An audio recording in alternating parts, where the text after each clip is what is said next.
أعوذ بالله من الشيطان الرجيم. بسم الله الرحمن الرحيم. إنما تعبدون من دون الله أوثانا وتخلقون إفكا إن الذين تعبدون من دون الله لا يملكون لكم رزقا فابتغوا عند الله الرزق واعبدوه واشكروا له إليه ترجعون. سورۃ العنکبوت، اس کے اندر اللہ رب العزت نے دنیا کی دو نعمتوں کا بیان کیا ہے، اور ہر ایک نعمت کو حاصل کرنے کے لیے قرآن کریم نے پھر وظیفہ اور عمل بتایا ہے۔ ایک نعمت جو اس دنیا کے اندر ہے اس کا بیان قرآن نے کیا کہ وہ ایمان کی نعمت ہے، اور دوسری نعمت جو انسان کی ضرورت ہے اس دنیا کے اندر وہ رزق کا مسئلہ ہے۔ تو یہ ایمان یہ بھی اللہ رب العزت کی طرف سے ایک نعمت ہے، اور رزق انسان کی ضروریات یہ بھی اللہ کی طرف سے ایک نعمت ہے۔ پھر ہر ایک نعمت کی حفاظت کا طریقہ، اس کو حاصل کرنے کا طریقہ قرآن کریم بیان کرتا ہے۔ ایمان کے بارے میں تو اللہ فرماتے ہیں کہ ایمان کو اگر موت تک اپنے دل کے اندر محفوظ رکھنا چاہتے ہو تو یہ ذہن کے اندر رکھو کہ شیطان دن اور رات مقابلے میں لگا ہوا ہے، وہ آپ سے ایمان چھیننے کی کوشش کر رہا ہے، اور شیطان کو بڑے طریقے آتے ہیں انسان سے ایمان لینے کے۔ تو قرآن کہتا ہے وَمَنْ جَاهَدَ فَإِنَّمَا يُجَاهِدُ لِنَفْسِهِ۔ ہر وقت تو شیطان کے ساتھ مقابلہ کر کے ایمان کی حفاظت کرے گا، دن اور رات ایمان کی حفاظت کے اندر وقت گزارے گا۔ تھوڑی سی اگر غفلت آ گئی تو یاد رکھنا شیطان تم سے ایمان کو چھین لے گا۔ اور نیت یہ رکھو اگر اللہ رب العزت نے مجھے 1000 سال کی زندگی دی، اگر بہت لمبی زندگی اللہ نے دی، تب بھی موت تک ایمان کے ساتھ مضبوط رہوں گا، ایمان کو نہیں چھوڑوں گا۔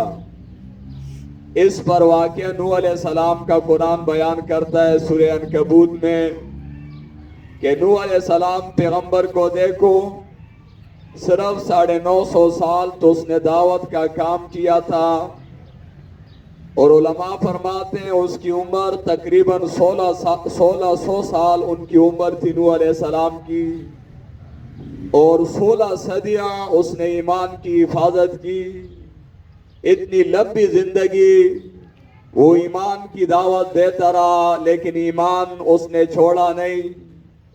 اور قرآن کریم بتاتا ہے کہ 950 سال جو اس پیغمبر پر گزرے وہ بہت سخت دن تھے، بڑے مشکلات کے دن تھے، لیکن پیغمبر نے ایمان کی دولت اس کا بیان کیا، اس کو چھوڑا نہیں ہے۔ حدیث روایت کے اندر آتا ہے کہ فرشتہ جب موت کا آیا تو نوح علیہ السلام سے فرشتے نے پوچھا کیف وجدت الدنیا، آپ نے تو بہت لمبی زندگی اس دنیا کے اندر گزاری، 16 صدیاں گزاری ہے، بتاؤ اس دنیا کے بارے میں کیا کہتے ہو، دنیا کو آپ نے کیسے پایا؟ حدیث میں آتا ہے نوح علیہ السلام نے فرشتوں کو کہا مثل دار لہا بابان دخلت من هذا وخرجت من هذا۔ پیغمبر نوح علیہ السلام نے کہا کہ میری زندگی کی مثال ایسے ہے جیسے ایک انسان کا گھر ہو، اس کے 2 دروازے ہوں، ایک دروازے سے اندر آ جائے اور دوسرے دروازے سے نکل جائے، یہ میری زندگی مجھے ایسی محسوس ہوئی۔ یہ ہمارے لیے ایک سبق ہے کہ 16 صدیاں گزار کے پیغمبر کہتا ہے زندگی ایسے گزری ہے، اور میری اور آپ کی عمر تو 50-60 سال 70 سال ہے. ہم نے بہت لمبی اس کے اندر منصوبے بنائے ہیں.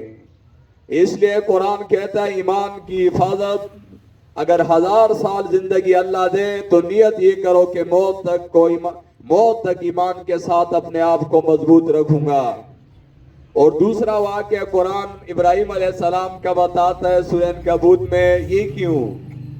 اللہ فرماتے ہیں اگر ایمان کی حفاظت کے لیے آگ کے اندر بھی جانا پڑے تو ایمان کو نہ چھوڑنا. آگ کی زندگی جو ہے وہ منظور کر لینا، لیکن ایمان کبھی نہ چھوڑ. نیت کرو. اللہ ایسا وقت نہیں لاتا ہے، اللہ پاک کو ہمارے ایمان کا پتہ ہے، لیکن نیت تو ایسی ہونی چاہیے.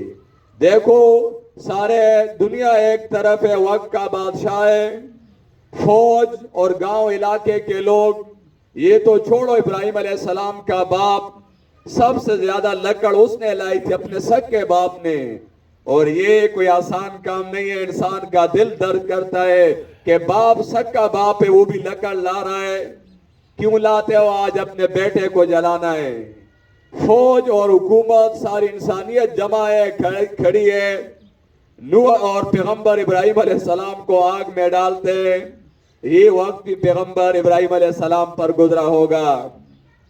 اور شیطان خوش ہے کہ ایک ہی انسان اس زمین پر اللہ کی بادشاہت کا اعلان کرتا ہے، آج وہ بھی آگ میں ختم ہو جائے گا. شیطان بھی خوشیاں منا رہا ہے.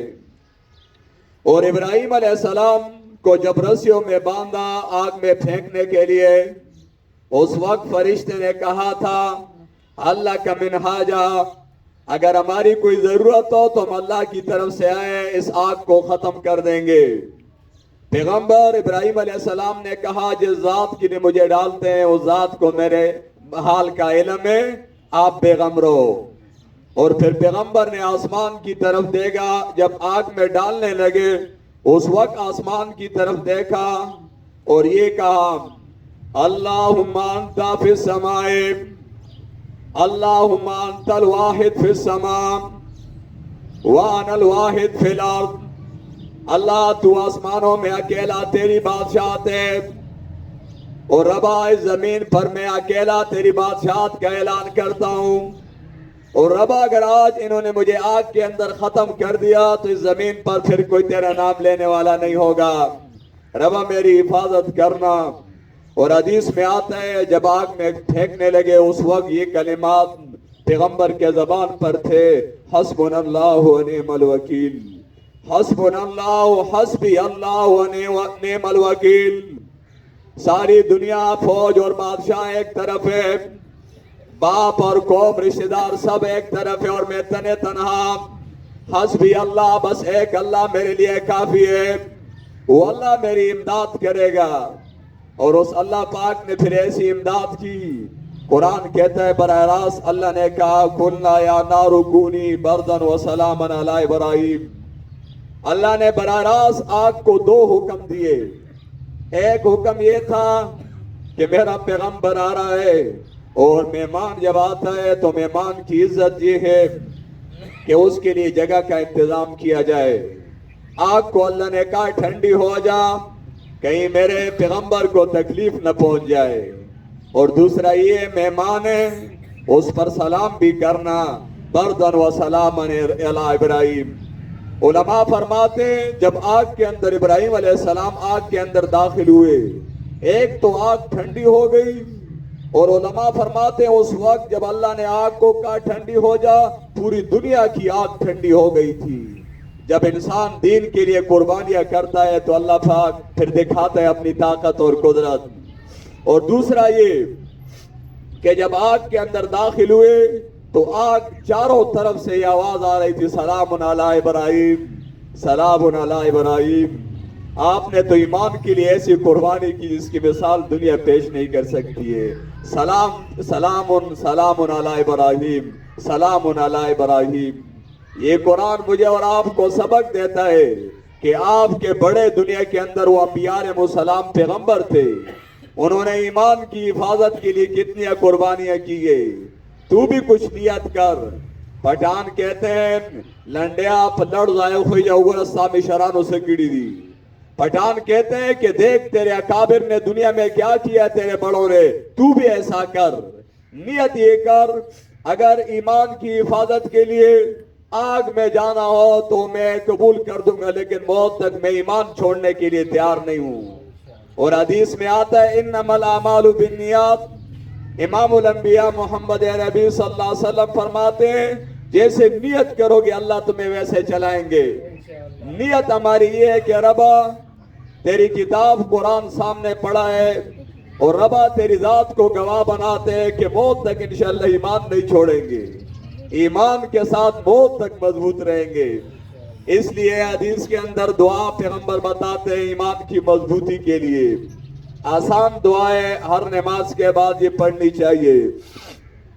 اللہم یا مقلب القلوب ثبت قلوبنا علی دینک. اے اللہ دل جو ہے تیرے قبضے کے اندر ہے, اللہ موت تک مجھے دین اور ایمان کے ساتھ مضبوط رکھنا. اللہم یا مقلب القلوب ثبت قلوبنا علی دینک. یہ پیغمبر پاک علیہ السلام کا دیا ہوا وظیفہ ہے.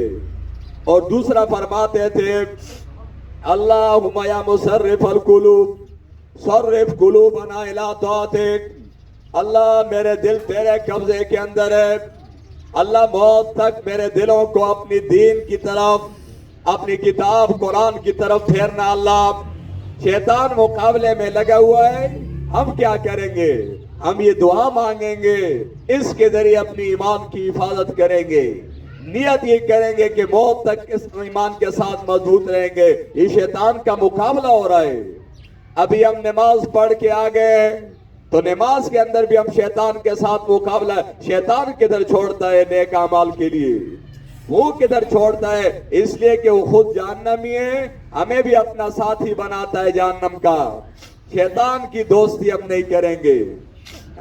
ہم ایمان اور عبادت کے ساتھ اپنے آپ کو مضبوط رکھیں گے. تو یہ ایک قرآن کریم سورہ عنکبوت میں ایمان کا بیان کرتا ہے کہ ایمان سب سے بڑی دولت ہے اس دنیا کے اندر, اس کی حفاظت موت تک کرنا. اور دوسری نعمت رزق ہے, کیونکہ ہمارے ساتھ پیٹ لگا ہوا ہے, دنیا کے ضروریات ہے. وہ سورہ بقرہ میں واقع آتا ہے, فرشتوں نے کہا ربا انسان کو کیوں پیدا کرتے ہو؟ جس طرح جنات فساد کر رہے یہ بھی فساد کرے گا. تو اللہ پاک نے دو جواب دیے تھے. ایک جواب یہ تھا, اللہ نے فرمایا میرے کام کے اندر تم دخل نہ دو. وہ پٹھان کہتے ہیں دو چیزوں کے اندر انگلیاں نہ مارو. یہ دے اللہ کارونو کی دویم دی بجلی تارونو کی. ایک اللہ کے کام میں انگلیاں نہ مار اور دوسری بجلی کے تاروں کے اندر انگلیاں نہ مار, نہیں تو خطرہ میں پڑ جاؤ گے. تو ایک جواب اللہ نے فرشتوں کو یہ دیا کہ میرے کام کے اندر تم دخل نہ دو, میں اپنے کام پر اچھا سمجھتا ہوں. اور دوسرا فرشتوں کا اللہ پاک نے یہ بتایا, آدم علیہ السلام سے اللہ نے پوچھا کہ اس روٹی کا کیا اثر ہے؟ اس نے کہا جب بھوک لگتی ہے آدمی کھاتا ہے تو بھوک ختم ہو جاتی ہے. کہا پانی کا کیا اثر ہے؟ آدم علیہ السلام نے کہا ربا جب پیاس لگے آدمی پانی پیے تو پیاس ختم ہو جاتی ہے. فرشتوں کو کہا کھانے کا کیا اثر ہے؟ فرشتوں نے کہا ہمیں کیا پتہ ہے, کیونکہ فرشتوں کو کھانے پینے کی کیا ضرورت ہے. یہ اللہ نے بتایا فرشتوں کو ایک ایسی مخلوق پیدا کرنے لگا ہوں جس کے ساتھ ہزاروں غم ہوں گے. ان غموں کے باوجود میری کتاب قرآن کے لیے بیٹھیں گے, میری عبادت کریں گے, اور یہ عمل اللہ کو پسند ہے. فرشتے تو دن رات عبادت کر رہے ہیں, ان کو کیا پتا ہے کہ ٹماٹر کس طرح کلو ہے, بجلی کدھر پہنچی ہوئی ہے, اور بل کے گیس کا کیا غم. ان کو کیا پتا ہے پاکستان میں مہنگائی ہے, اور یہ سارا زور تو انسانوں کو آ رہا ہے. انسانوں کے ساتھ ہزاروں غم ہیں, ان غم کے باوجود یہ اللہ کی عبادت کر رہے, قرآن کو وقت دے رہے. یہ عمل اللہ کو بڑا پسند ہے. تو اب رزق انسان کی ضرورت ہے, رزق کیسے حاصل کریں گے؟ قرآن اس کے لیے بھی راستے بتاتا ہے, قرآن اس کے لیے بھی وظیفہ بتاتا ہے. سورہ عنکبوت آیت نمبر 17 کے اندر اللہ فرماتے اے دنیا کے انسانوں تمہیں رزق چاہیے تو رزق کدھر ملے گا؟ رزق کے خزانے کدھر ہے؟ کون رزق دے گا؟ پہلے اللہ فرماتے اس کائنات میں کوئی ذات نہیں اللہ کے علاوہ جو تمہیں رزق دے. فَابْتَغُوا عِنْدَ اللَّهِ الرِّزْقَ, اللہ فرماتے رزق تلاش کر, رزق کے لیے کوشش کر. یہ نہیں کہا کہ ہاتھ باندھ کے جو ہے بیٹھ جاؤ خود آئے گا. اللہ فرماتے ڈھونڈ, رزق کی تلاش کر. کدھر کر؟ عند اللہ, اللہ کے خزانوں سے رزق تلاش کر. یہ نہیں کہا کہ ملک کے بادشاہ وزیر اعظم کو فریاد کر میرے بہت برے حال ہے مجھے رزق کا پروگرام کرنا. نہ, آج جب آدمی قرآن دیکھتا ہے اور اپنی عوام کو دیکھتا ہے تو بالکل قرآن کے الٹ جا رہے ہیں. سارے پاکستان چیخے مار رہا ہے کہ وزیر اعظم ہمارا ملک بنائے گا. اللہ فرماتے کدھر جانے کی ضرورت نہیں. فابتغوا عند اللہ رزقا, رزق اللہ کے خزانوں سے لے لے, اللہ کے خزانوں میں تلاش کر, اللہ تمہیں رزق دے گا. اب یہ ذہن میں سوال آتا ہے, اللہ فرماتے ہیں کہ رزق میرے خزانوں میں, ادھر تلاش کر. اب اللہ کے خزانوں سے رزق کیسے لیں گے؟ اللہ کے خزانے کدھر ہیں؟ اس کے لیے دو عمل قرآن نے بتائے, دو وظیفے بتائے.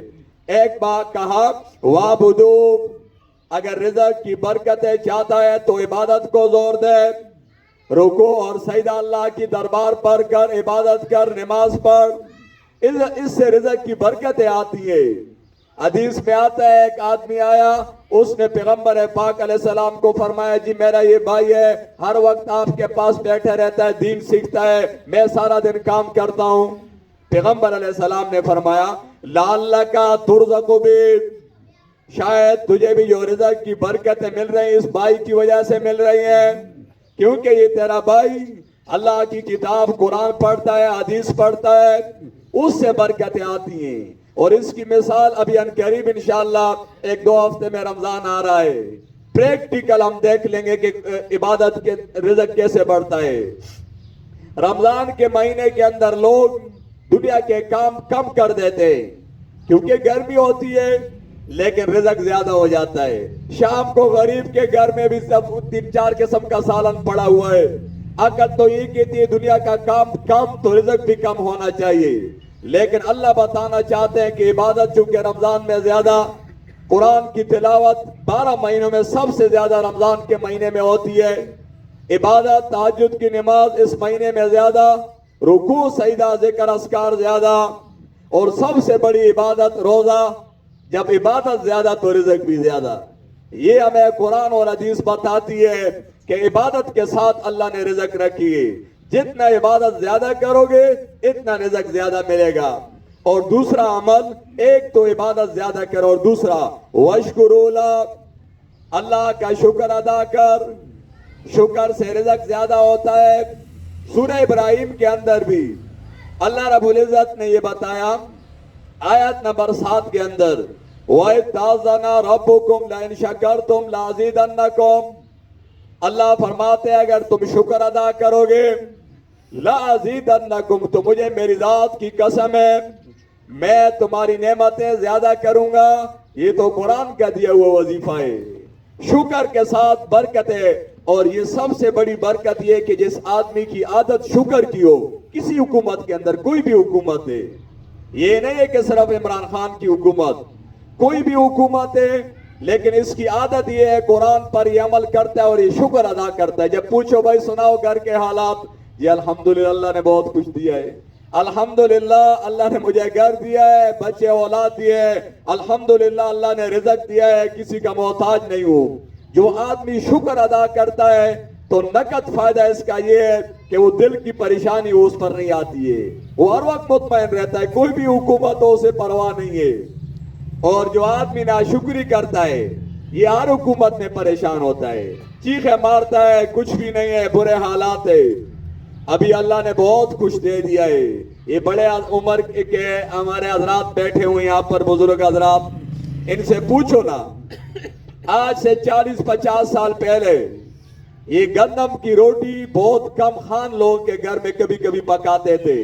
صبح کا پراٹھا تو کسی کے خیال خواب میں بھی نہیں تھا کہ صبح لوگ پراٹھے بھی کھاتے ہیں, کچھ بھی نہیں تھا. ایک ایک وقت کے لیے روٹی مشکل ملتی تھی, بھوک بہت زیادہ ہوتی تھی, اور کپڑے ایک جوڑا وہ بھی چھوٹا سا ہوتا تھا, کپڑے کدھر ہوتے تھے. اور آج پورے سال کا رزق پڑا ہوا ہے گھروں کے اندر. وہ ایک ساتھی مجھے بتا رہا تھا کہ گندم جو ہماری ہوئی تھی 25 کلو گندم ہوئی تھی. تو 25 کلو گندم پورے سال کی گندم تھی یہ. تو یہ ایک چیوٹی دانہ لے کے جا رہا تھا, میں نے اس کے منہ سے کھینچ لے, کدھر لے کے جاتے ہو, ویسی بھی تھوڑی سی ہوئی ہے, اور ابھی اللہ نے کتنی گندم کی ہے. اگر آپ کو یقین نہ ہو تو یہ ہمارے ساتھی سے جن کی مشین ہے ان سے پوچھو کتنی گندم آپ یہاں پر آتی ہے. دامان والے اور کانپور کتنی گندم کھاتے ہیں. اللہ نے اتنا کچھ دیا ہے, اس کے باوجود ناشکری ہمارے اس ملک میں بہت زیادہ ہے. اس لیے قرآن کہتا ہے وَاشْكُرُوا لَهُ, اللہ کا شکر ادا کر. حدیث میں بھی آتا ہے پیغمبر پاک صلی اللہ علیہ وسلم کی عادت مبارکہ یہ تھی, جب آپ کھانا کھاتے یا پانی پیتے تو آپ یہ دعا پڑھا کرتے تھے, الحمدللہ الذی اطعمنا وسقانا وجعلنا من المسلمین. ربا تیرا شکر ادا کرتا ہوں کہ تو نے میرے لیے کھانے کا انتظام کیا ہے. یہ آپ کوئی پیغمبر کی حدیث نہیں بتا سکتے ہو کہ پیغمبر نے کہا جی کچھ ہے ہی نہیں, جی کچھ ملتا ہی نہیں ہے, صبح کو بھی نہیں تھا اور شام نہ. جدھر آپ دیکھو گے وہاں پر شکر کے کلمات پیغمبر کے زبان سے نکل رہے صلی اللہ علیہ وسلم. اور بھوک اتنی زیادہ ہوتی تھی کہ پیٹ کے ساتھ جو پتھر باندھتے تھے تاکہ وہ بھوک زیادہ محسوس نہ ہو. اور کلمات دیکھو تو شکر کے کلمات ہے. یہ میرے اور آپ کو سبق ہے. آپ کیوں چیخے مارتے ہو کہ کچھ بھی نہیں ہے؟ یہ دعا پڑھا کر الحمدللہ الذی اطعمنا. اور میں ساتھیوں کو کہتا ہوں کہ یہ دعا جو ہے نا, جو روٹی کے بعد, یہ تو اس حکومت میں بہت پابندی سے پڑھنی چاہیے. اس کا معنی یہ ہوگا ربا تیرا شکر ادا کرتا ہوں کہ مہنگائی آسمان سے باتیں کر رہی ہے اور پھر بھی میرے کھانے کے اندر کوئی کمی نہیں ہے. ربا تیرا شکر ادا کرتا ہوں. ہر دور کے اندر اللہ رزق دیتا ہے, شکر کر ادا کرنا چاہیے. اللہ تو نے کھانے کا انتظام کیا اور ربا تیرا شکر ادا کرتا ہوں کہ تو نے صاف پینے پانی کا انتظام کیا ہے.